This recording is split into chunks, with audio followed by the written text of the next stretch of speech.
ভাই আজকের কিন্তু এশিয়া কাপের ৪ নাম্বার ম্যাচ ছিল এবং কি এই ম্যাচটা ছিল পাকিস্তান ভার্সেস ওমান।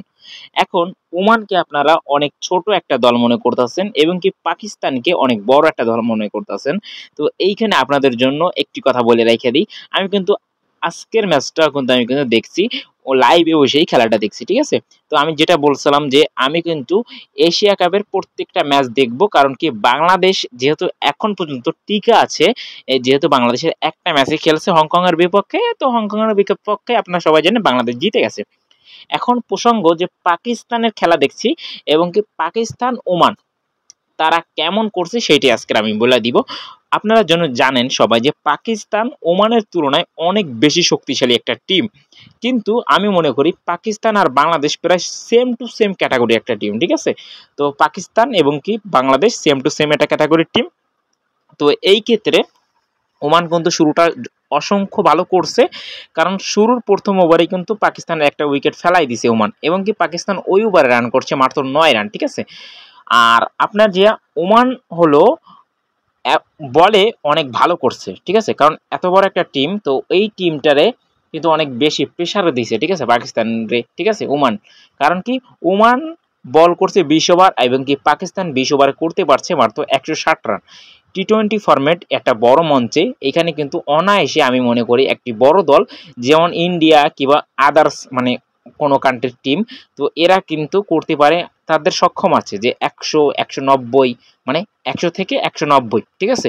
মানে ১৯০ কিংবা ২১০ এমন রান একটা টি-টোয়েন্টি ফরম্যাটে করা সম্ভব, যেগুলো বড় ধরনের টিম। এখন ভাই এখানে দেখতে পাচ্ছেন স্ট্রাইক রেট, এখানে দেখতে পাচ্ছেন যে ১০০ মানে ১৭০ ১৮৫ এমন হওয়ার কথা ছিল রানটা, কিন্তু রান এখানে কি হয়েছে ১৬০। তো এই তুলনায় বলতে পারেন পাকিস্তানের মতন একটা বড় টিমকে ওমান যথেষ্ট পরিমাণে ভালো বল করছে, কিন্তু ভাই পাকিস্তানের যে বোলার তাদের সামনে কিন্তু ওমান একটুর জন্য টিকতে পারে নাই।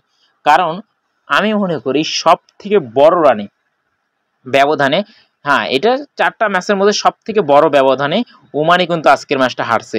তারা ৯৩ রানে হারছে, কারণ যেখানে পাকিস্তান টার্গেট দিছে আপনার ১৬০ রান, সেইখানে ওমান করতে পারছে শুধুমাত্র ৬৭ রান। তাহলে ভাবতেছেন যে কত ব্যবধানে রান হারছে। এই তুলনায় কিন্তু আমাদের বাংলাদেশ কালকের একটু খারাপ খেলছে, একটুই বলতে পারেন। কারণ কি বাংলাদেশ যেখানে ১০ ওভারে, ঠিক আছে, ১০ ওভারে বাংলাদেশ করছে আপনার, না ১০ ওভার বাদ দেন, যেখানে বাংলাদেশ আপনি ১৭ ওভারে করছে আপনার ৪৪ রান, ঠিক আছে? ১৭ ওভার ৪ বলে ৪৪ করছে, সেইখানে পাকিস্তান কিন্তু আপনার ১৭ ওভারে রান করছে ৩৩, ঠিক আছে? তো পাকিস্তানের থেকে ব্যাটিংয়ের দিক দিয়ে কিন্তু বাংলাদেশ অনেক ভালো করছে আমার মতে। আর যেহেতু আমি খেলাটা দেখছি আমি মনে করি যে ঠিক আছে, ঠিক আছে, ঠিক আছে। কারণ কি ওমান ভাই ছোট একটা দল, কারণ কি আপনি দেখবেন ওমান কোনো একটা সিরিজ টিরিজ খেলে না, তো এই ফরম্যাটে কিন্তু পাকিস্তানকে ভালো একটা মানে টক্কর দিছে।